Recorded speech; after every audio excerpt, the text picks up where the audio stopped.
Assalamu alaikum. Welcome to the second weekly podcast with me, Amir Siddiq, and our wonderful guest, Najam Saqib. We are glad for the feedback we received for पहली podcast का जो हमें feedback आया उससे हम बहुत शुक्रगुजार हैं अपने लोगों के और हम हर चीज़ को पढ़ते हैं उसके ऊपर डिस्कशन करते हैं और उसके मुताबिक हम अपने आप को इम्प्रूव करने की कोशिश करते हैं तो वी विल गेट टू हम सारे कमेंट्स का जवाब देंगे और उसके बाद हम अगली पॉडकास्ट में वो सारी चीज़ें कैटर करने की कोशिश करेंगे। वेलकम नजम, क्या हाल चाल है, कैसे हैं आप? ठीक ठाक आमिर, आप सुनाओ फिटफाट। हाँ जी। पिछले वीक में क्या मेजर डेवलपमेंट्स हुई हैं स्टॉक मार्केट में? यार स्टॉक मार्केट में डेवलपमेंट ये हुई है कि आपका कैपको बड़ा ऊपर चला गया, पावर सेगमेंट भी आपका काफी ऊपर गया है। ठीक है। काफी बुलिश ट्रेंड है। और उसकी one of the major reasons यही है कि क्या कहते हैं, आपकी इकोनॉमी स्टेबल हो रही है और ये है कि आपका डॉलर भी फिर गिरा है। लेकिन इवेंचुअली बात उधर ही आ जाती है कि जो हमने पिछले अपने पॉडकास्ट में या लाइव सेशन में डिस्कस किया था वो यही था कि यार अब आपकी सारे इंडिकेटर्स ओके हो गए हैं। तो मार्केट ने अब ये अपने जो है ना थ्योरेटिकल 45,000 के बैरियर में फंसी हुई है। 45,600 होती है, फिर थोड़ी नीचे होती है। तो ये साइकोलॉजिकल बैरियर जो है ना, ये अनकरीब कुछ दिनों में ये ब्रेक होने लगा है। हर मार्केट के होते हैं, तो फिर ये 52,000 पे जाके या 50,000 पे जाके एक और बैरियर आएगा। तो आई एम होपफुल कि ये 46 से ऊपर ये 50-52 पे जाके फिर ये ड्रामा करेगी। तो एग्जैक्टली। अब आप देखें, इवन अगर आप लास्ट वेडनेसडे थर्सडे फ्राइडे देखें तो आपका पावर भी ऑलमोस्ट ब्लॉक हो रहा है। आपका कैपको भी उसकी रैलीज चल रही हैं, सारे अच्छे अच्छे शेयर्स जो हैं उनकी रैलीज चल रही हैं। तो यानी अब रॉकेट ये जाएगा, अब इससे रुकना नहीं है मार्केट में। हाँ हाँ, 46,000 की जो है वहां पर आके वो अटक गई है मार्केट। लेकिन जब वो बैरियर जो है ना, ये हिस्टोरिकल, ये बड़ा पुराना बैरियर है, लोगों का साइकोलॉजिकल बैरियर है ये 46। ये मुझे 2-3 साल से मैं नोट कर रहा हूँ कि यहाँ पर आकर मार्केट रुकती है और उसके बाद ये जो है ना 40, आप इसको ब्रेक करेगी तो फिर वो ऊपर जाएगी और मेरे ख्याल में हो सकता है कि यहाँ पर अटकी रहे कुछ 2-4 हफ्ते। व्हाट डू यू से? नहीं नहीं, इंशाल्लाह बी पॉजिटिव, ये जाएगी ऊपर। देयर नो रीजन कि नीचे क्यों नहीं जाएगी। ऊपर क्यों नहीं जाएगी? तो ओवरऑल ये है। और उसके अलावा आई थिंक कुछ एक दो आईपीओ है जिस पे डिस्कशन हम करेंगे। एग्जैक्टली। एक मैंने आईपीओ। आईपीओ जब भी आता है ना, देखिए हमारी स्टॉक मार्केट का ना एक डायलेमा है। पिछले 5-10 साल के आप स्टैट्स निकाले ना, मैंने निकाल के ग्राफ देखा था, मैं वीडियो में ऐड कर दूंगा अपनी ऑडियंस के लिए। पिछले कई सालों से मार्केट में आईपीओज नहीं हो रहे। 2016 वाज द लास्ट टाइम जब 7 आईपीओज हुए थे, उसके बाद दो तीन और किसी साल में एक दो आईपीओज हो रहे हैं और most of them have failed.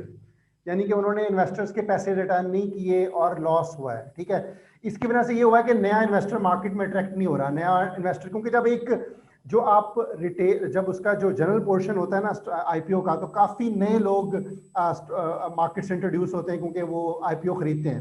Historically इस तरह नए लोग इंट्रोड्यूस होते थे स्टॉक मार्केट से। तो पिछले 4 साल से ये भी चैनल बंद हुआ है। ठीक है, क्योंकि जब आपके आईपीओ हो रहे हैं तो वो आपको नुकसान देते हैं फायदा देने की बजाय, तो लोग आईपीओ से दूर रह रहे हैं। मैं जरा क्विकली गो थ्रू, अगर आपकी इजाजत हो तो कुछ पुराने आईपीओ से जरा क्विकली गो थ्रू करूं उनकी हॉरिबल स्टोरीज।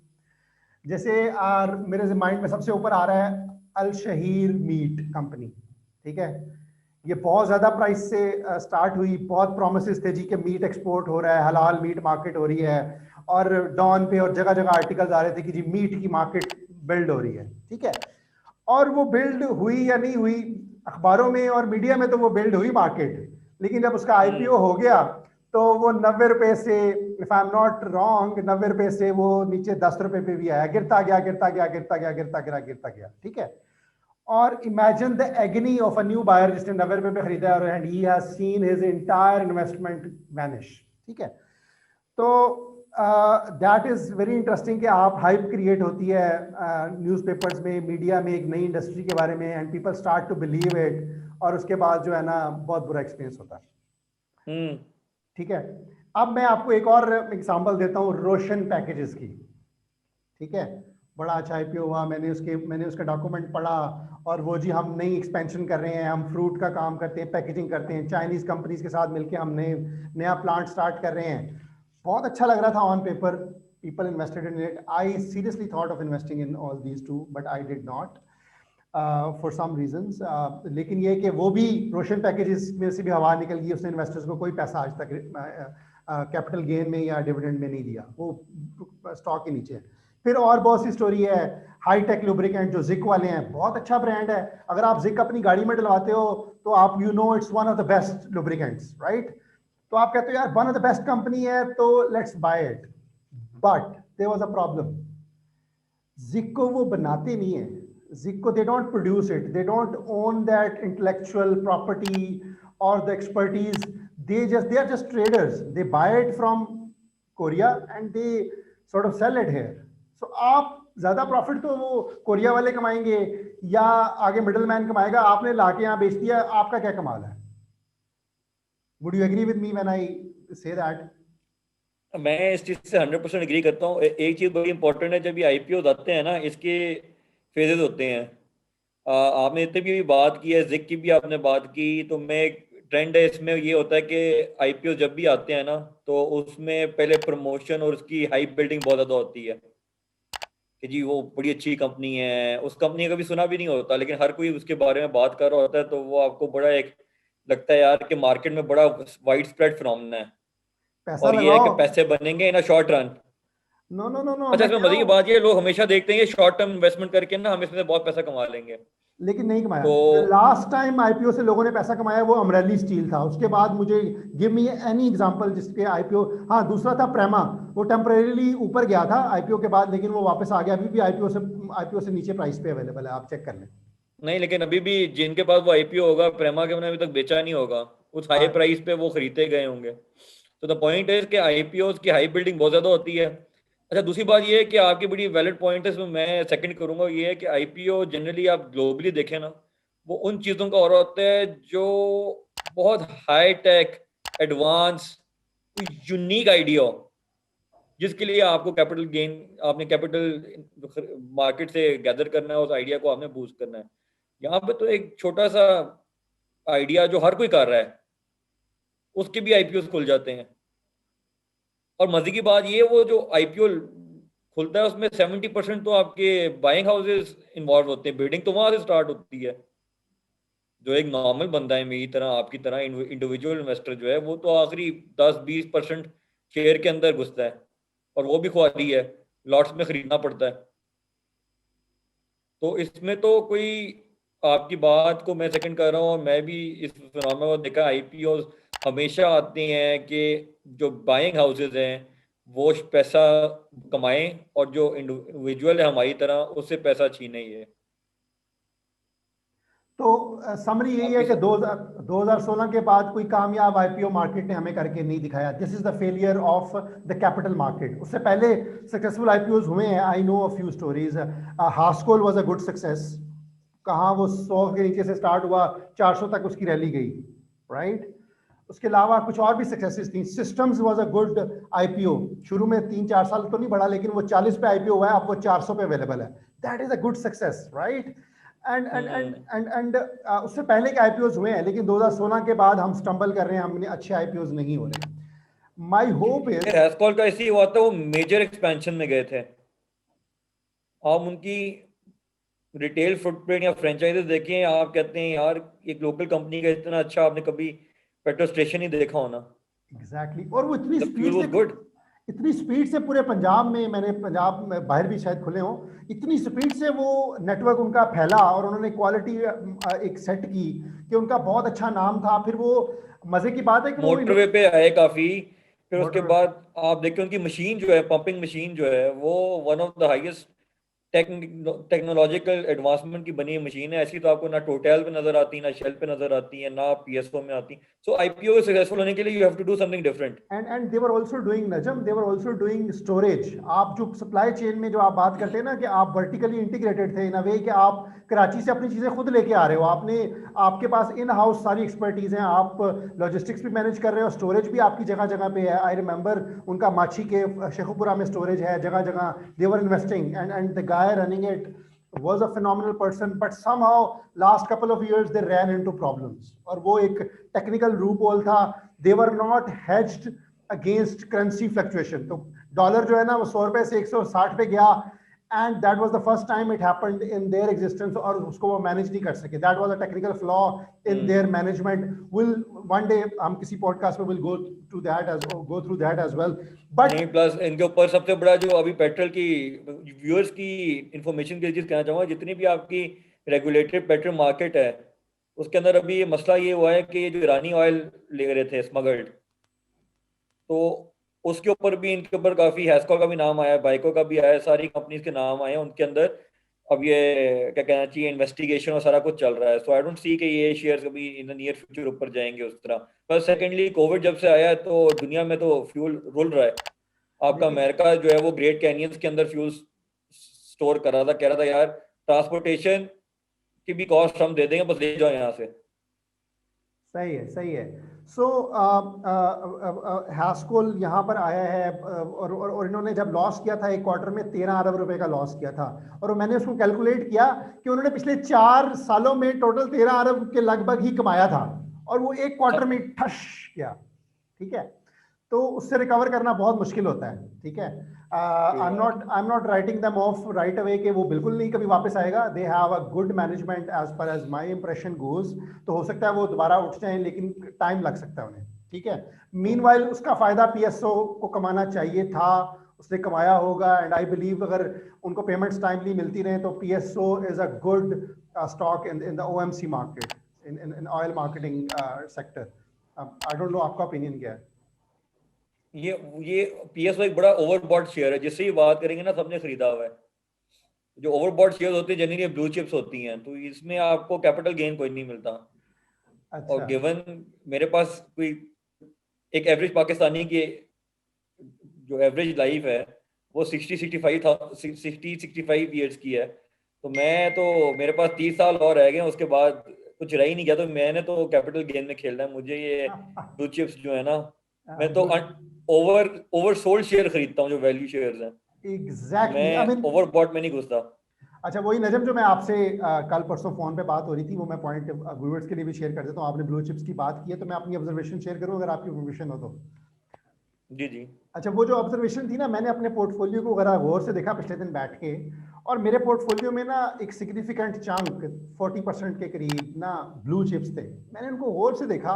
मार्केट की रैली 28,000 से 45,000 पे हुई है, और मेरे ब्लू चिप जो है ना वो टस से मस नहीं हुए. उसमें ओजीडीसी था, उसमें मेरे पास डीसीआर था, डीसीआर बल्कि 4-5% गिरे हैं. ठीक है, वो मेरे टच से मस नहीं हुए. मार्केट 28,000 से 45,000 पे चली गई है, और जो मेरे बाकी थे ना, I have got more than 50% gain in all of those, including Kapco, including Meezan Bank, including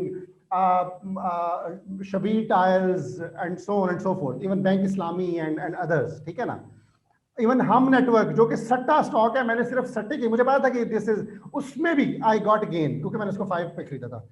तो मैंने सोचा ये कि यार मैं काश वो ब्लू चिप्स को उस टाइम मैं सेल करता जब मुझे पता था कि मार्केट क्लियरली बुलिश ट्रेंड पे थी, और I was very sure about it कि ये बुलिश ट्रेंड है. Around the new year mark I knew के most probably it's a bullish trend. ठीक है ना, तो मैं सोच रहा था कि अगर मैं उनको बेच के अगर मैं वही ग्रोथ स्टेक स्टॉक्स खरीद लेता तो मुझे कितना फायदा होता. तो समटाइम्स हम ना ब्लू चिप स्ट्रेटजी में फंस जाते हैं. ब्लू चिप का नाम सुन के ना, तो वहां पे मुझे लॉस हुआ. तो दैट गॉट मी थिंकिंग कि यार हमारी अंडरस्टैंडिंग ऑफ ब्लू चिप्स जो है ना वो थोड़ी मेरी जो है ना वो सही नहीं थी, कि मार्केट 28 से 45 जाती है, मुझे कोई फायदा नहीं हुआ. नहीं फर्क पड़ा. अच्छा, इसकी ब्लू चिप्स की फिलॉसफी इस तरह की है ना कि ये आपके लो रिस्क शेयर होते हैं और ये ओवरबॉट होते हैं मार्केट में, और जनरली बिग बाइंग हाउसेस, आपके बैंक्स हैं, आपकी इंश्योरेंसेज हैं, आपके बड़े बड़े इंडस्ट्रीज हैं, वो इसके अंदर हेज करती हैं क्योंकि वो नहीं चाहते कि उनका पोर्टफोलियो एक दिन में ऐसे गिर जाए या गायब हो जाए. एग्जैक्टली, व्यूअर के लिए तो उसके अंदर बहुत कैपिटल इन्वेस्टेड होता है. मैं व्यूअर के लिए मैं ये कह दूं, ये स्ट्रेटजी तब वर्क करती है जब market is in the bullish trend. आप मार्केट नीचे गिर रही है उस टाइम आप probably you know like stay away from the market, और ये just stay on in the blue chips. ये market this strategy won't work जब the market is going down, क्योंकि जो बाकी शेयर जो 50% स्पीड से बढ़ते हैं ना, वो उतनी ही स्पीड या उससे ज्यादा स्पीड से वो नीचे भी आते हैं. सो यार देखो बात ये, अब जो आप शेयर कह रहे हैं जो नीचे गिरे हैं, वो एक जमाने में ऊपर भी थे. 250 रुपए का मैपल होता था. वो भी कभी एक जमाने में ओवर बॉट था. जब लोगों ने बेचना शुरू किया, जब वो नीचे उसने रैली लगाई है, लोगों ने बेचा ना. तो बेचा है तो वैल्यू गिरती गई, जब वो आखिर में पहुंचा है 22-23 रुपए पे, बल्कि मैंने 19 का खरीदा है, ठीक है। तो मुझे तो फायदा हो गया। अब आप कहें कि गिरती हुई मार्केट में मैं ब्लू चिप में लगा लेता तो मेरे पास नंबर ऑफ शेयर्स भी कम आने थे, और जो ये आप 50% की बात करें, ये गेन मेरी जेब में भी नहीं आना था। तो आपकी फिलॉसफी होनी चाहिए कि आप ओवर सोल्ड शेयर्स को खरीदें, जो आपके वैल्यू शेयर्स होते हैं। ये एक जमाने में काफी पॉजिटिव शेयर्स थे, 250 रुपये में एप्पल कभी किसी ने सोचा नहीं था। पिछली अब इसके साइकिल में ये 150 पे गया था, 250 से ये 19 रुपये पे आया, तो आप खुद ही सोचिए कितना मार्जिन है इसमें ग्रोथ का। तो चले। ब्लू चिप में तो बड़े बड़े इन्वेस्टर्स हैं, वो जाते हैं जिन्होंने पैसा सेव करना है, जिन्होंने कैपिटल गेन लेना है, they need to go into value share. जो गिर रहा है शेयर उसमें जाएं और रिस्क या लें, कोई या फर्क नहीं या पड़ता। जो ओल्डर इन्वेस्टर्स हैं अबव 65 प्लस हैं, they have like not a lot of life left या ज़्यादा अर्निंग, वो अपने कैपिटल को पर प्रिंसिपल को सपोर्ट करते हैं, प्रिंसिपल को उन्होंने सेव करना होता है, तो they go into blue chips and safer bets, right.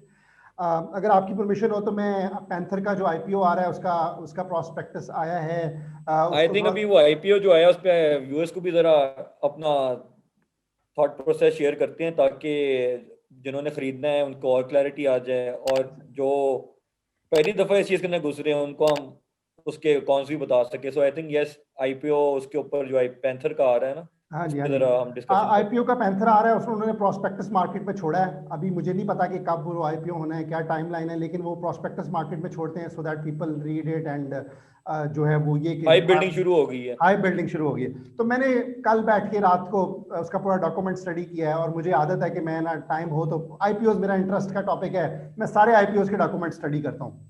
ठीक है, तो ये मेरा 5वां 6ठा आईपीओ है पिछले 5 साल में जिसको मैंने स्टडी किया है। तो मैं जरा यूजर से जरा मोटे मोटे पॉइंट शेयर कर दूं।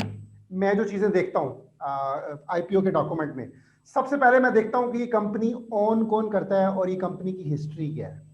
ठीक है, तो नजम ये कंपनी जो है ना 100% फैमिली ओन्ड कंपनी है। मियां इफ्तिखार साहब हैं, 70% शेयर उनके पास हैं, उनकी वाइफ हैं, उनके पास 10% है, और बाकी 20% उनके बेटे के पास हैं। सो इट्स 3 लोग हैं, 100% family owned company. But interestingly it's not a typical सेठ कंपनी। इसमें जो है देव डन गुड वर्क। एक तो ये बहुत पुरानी कंपनी है, 1982 से चल रही है, और ये बनाते क्या है, ये मोटरसाइकिल और चिंगशी वगैरह के टायर्स बनाते हैं, और कुछ ये टायर्स बसों के भी बनाते हैं, ट्रैक्टर्स के भी बनाते हैं। So they are into making tyres, ठीक है।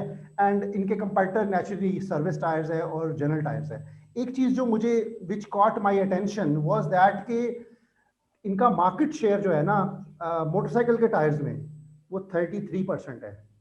सो दे आर कितना? 33% मोटरसाइकिल्स में they have the market share of 33%। इसका मतलब है कि ये सर्विस टायर जिसको हम बड़ा एस्टैब्लिश्ड कंपनी समझते हैं उसको ये सही मथा दे रहे हैं। उनसे कुछ जो प्रोडक्ट्स में इनकी सेल्स उनसे ज्यादा है। जनरल टायर से तो दे आर डेफिनेटली बेटर, क्योंकि जनरल टायर का जो मेन प्रॉब्ली कार सेगमेंट है ना उससे तो ये कम्पीट ही नहीं करते। दे डोंट मेक कार्स के टायर, लेकिन मोटरसाइकिलों के और 3 व्हीलर्स के टायर बनाते हैं। सो पहली चीज विच कॉट माई अटेंशन, जिसकी वजह से मैंने इनको सीरियसली लेना शुरू किया, was that they have 33% market share. Good thing, ठीक है।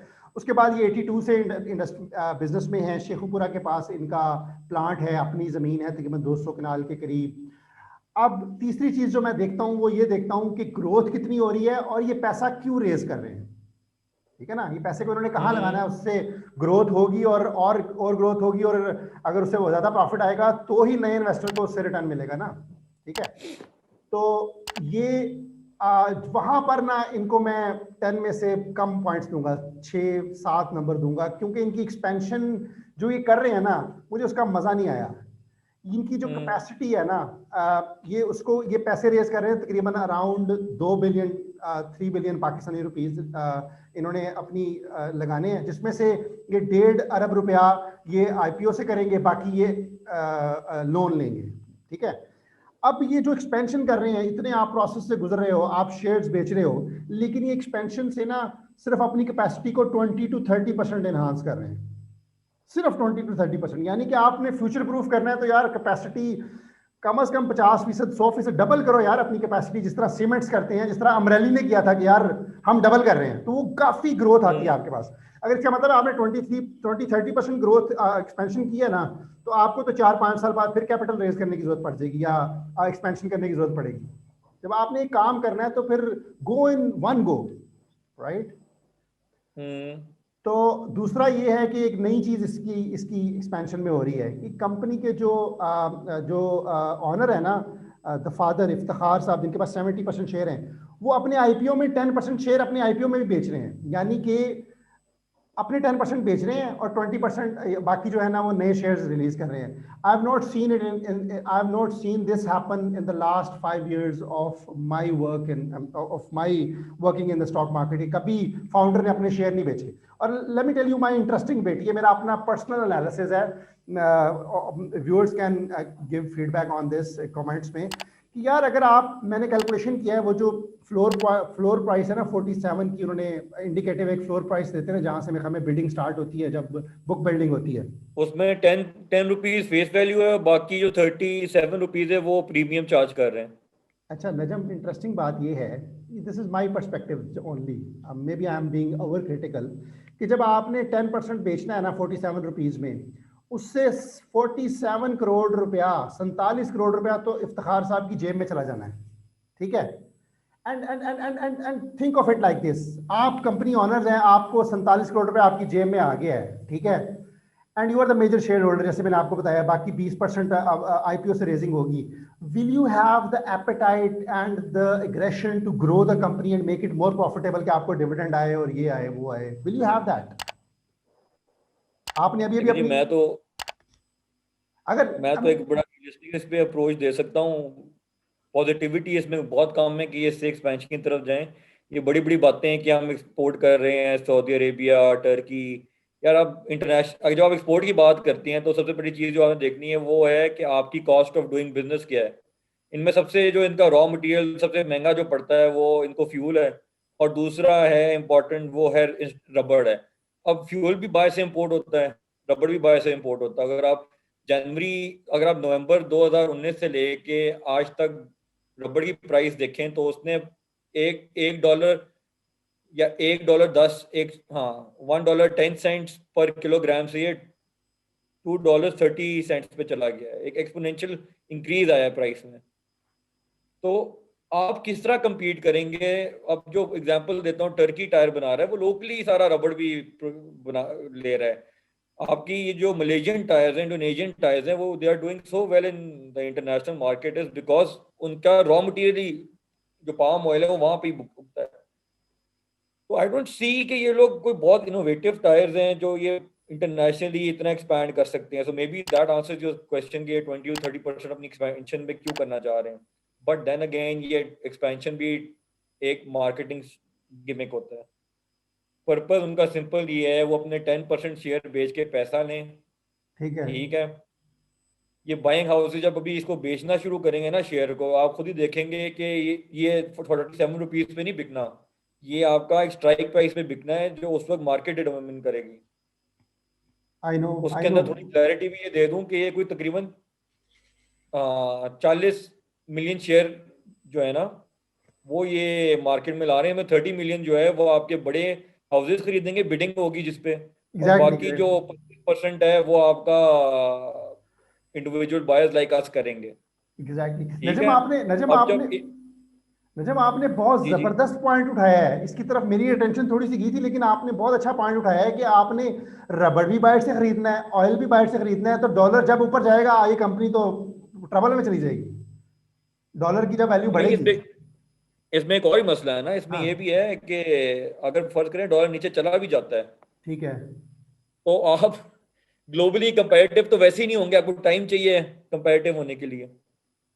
What do you mean time चाहिए? Explain it. मैं थोड़ा सा ये कह रहा हूँ, देखिए अभी आपका डॉलर है 160 रुपीज का, ठीक है। ठीक है। जब आपका डॉलर गिरता है तो आपकी एक्सपोर्ट्स कंपेरेटिव हो जाती हैं। ठीक है। Understand this phenomena, right? Dollar यानी कि तो अगर रुपी, ये, यानी कि रुपी जब 160 से 180 90 होगा तो फिर हमारी एक्सपोर्ट्स कंपेटिटिव हो जाएंगी, राइट? हाँ वही मैं कह रहा हूँ, लेकिन अब चांसेस ये हैं कि डॉलर अब गिरना है। ठीक है। हमारी रुपी ने वैल्यू बढ़नी है उसकी, सो होगा क्या है कि आप कंपेरेटिव नहीं रहेंगे मार्केट में, वैल्यू ग्लोबल मार्केट में आप कंपेरेटिव। आप समझते हैं कि डॉलर रुपी जो है 160 से नीचे जाएगा, 150 पे आएगा? सर अभी 158 पे है ऐसा, मैं तो अभी I have my bets on कि डॉलर ने इवेंचुअली 140 क्रॉस करके नीचे 130 तक आना है। Oh, that's big because we have not, in my lifetime, I have never seen rupee, increase in value versus dollar in my entire life. Have you seen it? But we have, वो तो यार देखो वो इसी हुआ था, market float को आपने फिक्स किया हुआ तो उसको आपने अनफिक्स करके फ्री फ्लोट पे लेकर आए तो इसी ऊपर गया। हमने कभी अपनी जिंदगी में करंट अकाउंट डेफिसिट ही देखे हैं जिंदगी भर, कभी सरप्लस नहीं देखा। तो ये ठीक जो है। एरा आ रहा है, this is the era of things we have never seen और comprehended in our lives. Wonderful, wonderful, wonderful. ये चीजें नीचे आनी हैं। अच्छा, दूसरी चीज ये है कि जब आपका 30 मिलियन शेयर बाइंग हाउसेस खरीद रहे होंगे तो आप देखते हैं 47 पे पहले दिन ट्रेड होते होते 48, 49, 50, 51 इसने ऊपर जाना है। जब ये ठीक है। ऊपर जाएगा, जब ये 30 मिलियन खरीद लेंगे, फिर हमारे पास बारी आनी है कि जी अपने फॉर्म फिल करें, 500 की लॉट या 1000 की लॉट के लिए आप सब्सक्राइब करें, फिर आपको मिलेगा। और उसमें भी आपके साथ ट्रेजेडी ये होनी है कि जब आप 500 की लॉट लेंगे, अब 500 शेयर तो मैं तो नहीं लूंगा, आई डोंट नो, प्रॉब्ली कोई नया बंदा आ रहा हो वो शायद ले, लेकिन हम जैसे इन्वेस्टर्स जो हैं उनको इट डजंट मेक सेंस कि ठीक है। मैंने अगर 2000 शेयर लेने हैं तो मैं 4 फॉर्म फिल करूं, और जब मैं चौथी लॉट ले रहा हूँ तब तक प्राइस कहाँ की कहाँ पहुंच गई होगी, I would be in a loss already.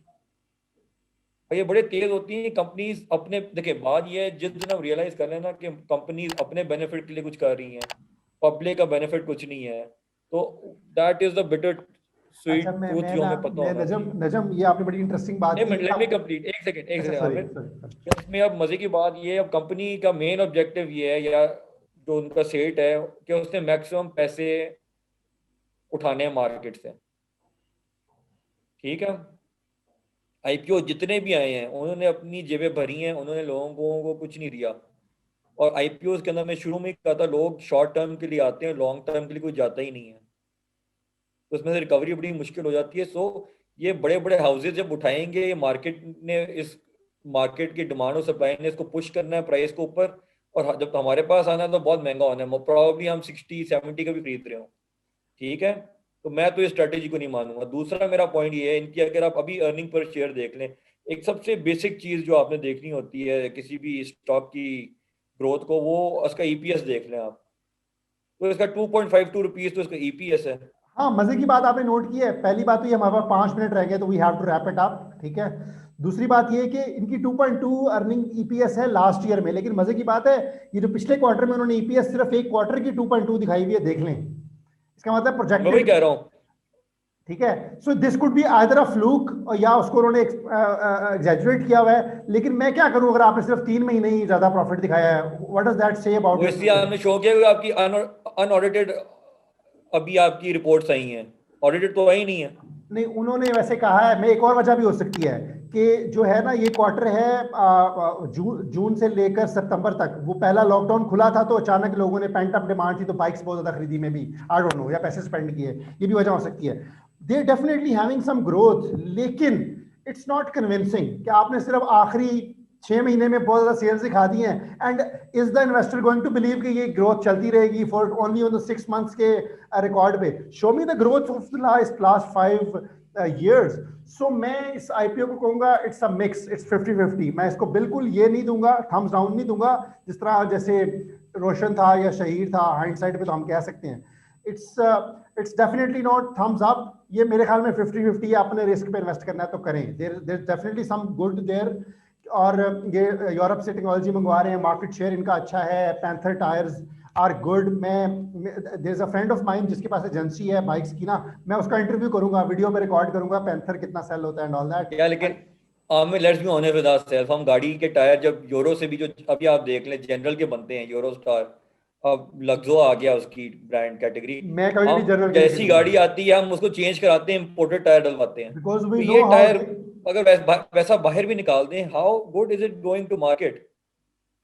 जो मुझे ये इंडस्ट्री कह रही है जी कि हमारी एक्सपोर्ट में बहुत पोटेंशियल है, I don't see that. Secondly हमारी ऑटोमोटिव इंडस्ट्री में भी बहुत मेजर करेक्शन आनी है, इतनी प्राइसेस ऊपर जा चुकी हैं, इसके यूनिट सोल्ड कुछ भी नहीं है। जब तक गाड़ियां नहीं बिकेंगी टायर कहाँ से चेंज कराएंगे आप? Panther, you're forgetting Panther is in the motorcycle market, not in the cars market. Agreed. Motorcycle. Motorcycle की भी आप देख लें, आपकी यूनिट्स गिरे हैं हर 3 महीने बाद, तो 30-40 हजार रुपए बढ़ रही है बाइक। यार एक GS 150 सुजुकी की ठीक है। 30-40 हजार रुपए बढ़ जाती है, तो एक बंदा जो यार उसको कॉमन अफोर्ड ही मैन नहीं, तो 150 70 लेता है यार। क्या लेता है? कॉमन मैन तो CD 70 लेता है। आई एम प्लेइंग द 70 भी डेविल्स। बढ़ गई है ना, अक्रॉस द रेंज बढ़ाते हैं ये। अच्छा। सुजुकी ने भी अपनी जो है सर रेंज में बढ़ाई है, तो ये चीजें भी ऊपर जा चुकी है। कहाँ 17 सी आपकी 17,000 से कम की आती थी, अब वो भी तकरीबन लाख के करीब करीब आई हुई है। So तो what do you say? I mean, we are running out of time now. Your final decision, IPO को भी आप further study करेंगे और या you have a decision? What do you नहीं, want मैं to say? इसमें ये करूंगा कि यार सिंपल सी बात है, 47 रुपीज की इसकी स्टार्टिंग प्राइस है, तो मैं देखूंगा कौन से ऐसे शेयर है मार्केट में जो 250 से गिर गिरा के अभी 47 से नीचे हैं, जिनके पास पोटेंशियल टू ग्रो है। एप्पल बहुत अच्छा शेयर है, उसके अंदर मैं ठीक उसके है। अंदर क्यों ना इन्वेस्ट कर लूं? सही है, सही तो है। मैं ज्यादा शेयर भी खरीद सकता हूँ ना, मुझे उस ख्वारी में गुजरना है कि मैं सब्सक्राइब करूँ आईपीओ के लिए, फॉर्म फिल करूँ, 500 की लॉट उठाऊं। मेरे लिए ये बहुत ज्यादा एक वेस्ट ऑफ टाइम है। ठीक है, ठीक है, ठीक है। आपको क्यू में लगने की जरूरत ही नहीं है, आप आराम से अपना शेयर जो चाहिए वो उठाएं। क्योंकि अगर ये 10 रुपए का होता तो I would have given that thought, लेकिन इसके अंदर 37 रुपीज जो प्रीमियम इन्होंने बिल्ट इन किया है, वो मेरे ख्याल से जस्टिफाइड नहीं है। सही है, सही है, सही है। मुझे तो 37 रुपीज क्या 20 रुपीज में इससे बड़ी बड़ी कंपनी के शेयर मिल रहे हैं, 10 रुपीज में से बड़ी बड़ी कंपनी के शेयर मिल रहे हैं। yeah, so thank you very much, Najam, for your time. We will be back, guys. We will be back next week. So we brought you the details of the IPO. We'll continue our discussion from here in the next week, and do send us suggestions and the topics to discuss in comments, and like it, share it, and support our work. Thank you very much, Najam. Thank you very much for coming. Thank you Aamir, thank you viewers, take good care of yourself. COVID बढ़ जरूर गया, लेकिन please इसको ensure करें कि अपनी families को keep them safe, और ये बातें चलती रहेंगी इंशाल्लाह। Thank okay you Aamir. very much. Thank you.